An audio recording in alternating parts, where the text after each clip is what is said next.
আমি প্রতিটা মেয়ের জীবনকে গোলাপের সাথে তুলনা করি, কারণ মেয়েদের জীবনের মতন পবিত্র জীবনে পৃথিবীতে আর কিছু হয় না। মেয়েরা একটা মায়ের সমান, মেয়েরা একটা দেবীর সমান। এই মেয়েদের জীবন গোলাপের থেকে কোনো কিছুর অংশে কম নয়। কিন্তু এই মেয়েদের জীবনে যেমন গোলাপের মধ্যে যেমন পোকা থাকে, পোকা লাগে, প্রতিটা মেয়ের জীবনে কিছু পোকা আসে, কিন্তু কিছু মেয়ে এই পোকাগুলোকে বসত্বের জায়গা করে দেয়।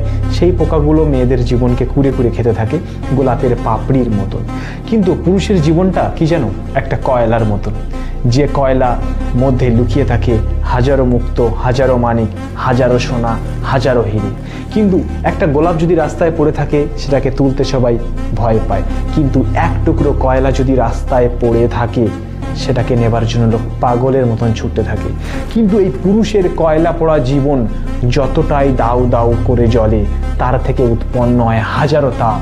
আর কোনো পুরুষ যদি নিজের মধ্যে নিজের অন্তরটাকে সাকসেসের দিকে এগিয়ে নিয়ে যাওয়ার জন্য নিজের জীবনটাকে কয়লার মতন চালাতে পারে, নেক্সট টাইম ইতিহাসের খাতায় ওই পুরুষের নাম উঠবে।